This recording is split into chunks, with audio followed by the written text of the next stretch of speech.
لہذا اب قرآن کہہ رہا ہے فالذین آمنوا بہ وعذروہ، پس جو لوگ ایمان لائے اور جنہوں نے تعظیم کی میرے نبی کی، جو میرے نبی پر ایمان لائے اور جنہوں نے میرے نبی کی تعظیم کی، ونصروہ، اور جنہوں نے میرے نبی کی نصرت کی۔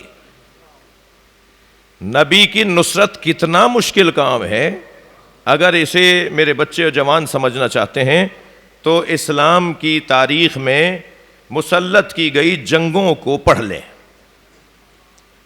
اس جنگ کے اندر سب کا حال ایک جیسا نہیں تھا۔ میں زیادہ تفصیل میں نہیں جاؤں گا، وقت بھی نہیں ہے، لیکن تاریخ اور قرآن پڑھنے سے ہمیں کوئی روک نہیں سکتا۔ قرآن کی آیات کے اندر ہے کہ کیسے لوگ میدان چھوڑ کر گئے۔ میں ایک رسانے پر تھا ایک مفتی اعظم صاحب کے ساتھ، وہ آیات آ گئیں جس میں جنگ احد سے جانے والوں کا تذکرہ ہے۔ تو جب ان آیات کی تفسیر، ایک رسانے پہ صبح تفسیر قرآن کا پروگرام آتا تھا، ایک مشہور صحافی ہیں جناب انیق احمد صاحب، ان کے ساتھ، تو جب ان آیات کا تذکرہ آیا تو ظاہر ہے مجھے بھی تفسیر کرنی تھی، مجھے اپنے حصے کا بیان دینا تھا، بیان کرنا تھا۔ وہ صاحب بھی تشریف فرما تھے ہمارے محترم میں، تو گفتگو آ گئی کہ یہ جو کچھ ہوا یہ اجتہادی غلطی تھی۔ بھائی میرا ساتھ دیجئے گا، اپنا ذہن میرے ساتھ رکھیں، مجھے ضرورت نہیں ہے نا کہ میں تفصیل میں جاؤں۔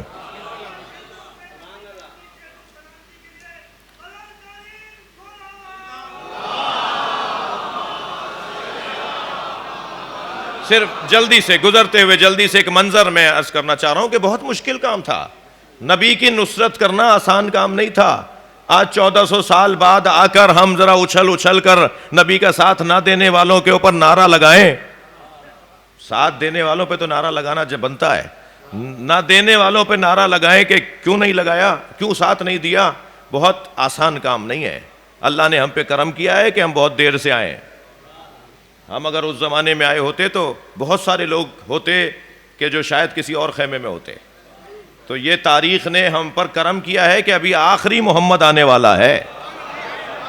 ان مجلسوں میں اتنا ان تذکروں کو دہراؤ تاکہ جو غلطیاں، جو کوتاہیاں، جو کمزوریاں رہ گئی تھیں وہ ہم میں نہ رہنے پائیں۔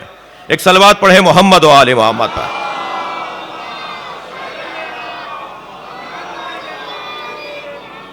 توجہ ہے؟ تو اس میں فرمانے لگے کہ وہ اجتہادی غلطی تھی۔ تو میں نے کہا حضور مجھے آپ کے اس جملے سے اختلاف ہے، اس لیے کہ اجتہاد مقابل نص جائز نہیں ہے۔ نص کے مقابلے میں اجتہاد جائز نہیں ہے۔ اگر سامنے آیت ہو اور پھر اجتہاد کیا جائے تو وہ اجتہاد باطل ہے۔ سامنے صحیح حدیث، متواتر حدیث ہو اور اجتہاد کیا جائے اس حدیث کے ہوتے ہوئے، پھر علمی تحقیقات کی جائیں کہ صاحب ڈھونڈ کے لاؤ کوئی اور نیا طریقہ۔ بھائی سامنے آیت کہہ رہی ہے، اب کون سا طریقہ آئے گا؟ اب کون سا حکم اس کے علاوہ آئے گا؟ جو آیت کہہ رہی ہے وہی حکم ہے، جو صحیح حدیث یعنی متواتر حدیث کہہ رہی ہے وہی حکم ہے۔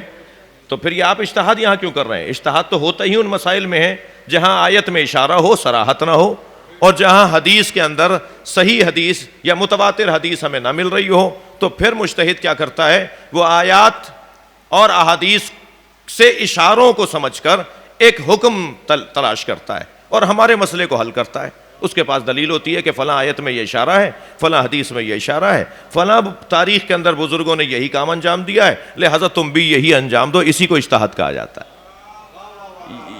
یہ فتویٰ صادر کرنے کی میں نے مختصر سی آپ کو تاریخ بتا دی۔ ایک صلوات اور ہدیہ کریں محمد والے۔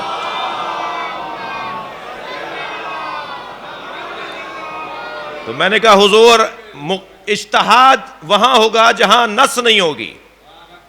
نص کے مقابلے میں اجتہاد باطل ہے۔ نہ صرف باطل ہے، مذمت ہے اس مجتہد اور مفتی کی جو نص کے مقابلے میں اجتہاد کرتا ہو۔ تو کہنے لگے ہاں یہ صحیح ہے، یہ آپ صحیح کہہ رہے ہیں، ہمارے ہاں بھی یہی قاعدہ ہے۔ میں نے کہا جب نص کے مقابلے میں اجتہاد باطل ہے تو مصطفیٰ سرکار میدان میں تھے، میدان چھوڑ کے گئے کیوں؟ نص کے ہوتے ہوئے، سرکار کے ہوتے ہوئے میدان سے چھوڑنے کو اجتہادی غلطی کہیں گے؟ بھائی صلوات پڑھے محمد و آل محمد۔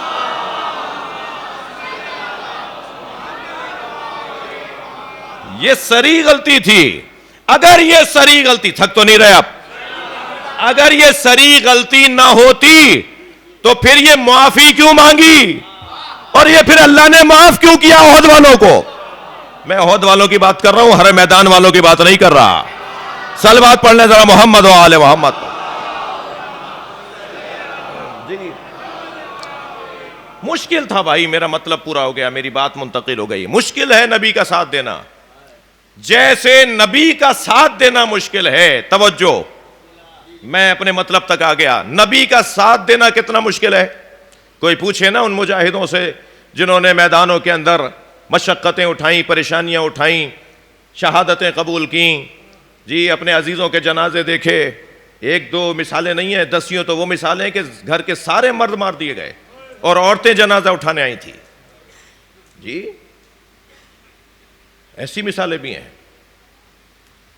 مشکل کام تھا، ساتھ دینا مشکل تھا. بڑے بڑے سردار ساتھ دینے سے گریز کر رہے تھے. کبھی سوچا کہ 24 قریش کے قبائل میں ایک بنی ہاشم، اور پھر بنی ہاشم میں اکیلے ابو طالب ہی کیوں تھے؟ پیسہ تو اور لوگوں کے پاس بھی بہت تھا، وسائل تو اور لوگوں کے پاس بھی بہت تھے، مگر ابو طالب ہے. مولا علی کی مجلس ہے، شب شہادت کی مجلس ہے. مجھے ایک جملہ ان کے بابا کے لیے کہنے دیجئے. دنیا ابو طالب کا کلمہ ڈھونڈتی ہے، کلمہ ابو طالب کو ڈھونڈتا ہے.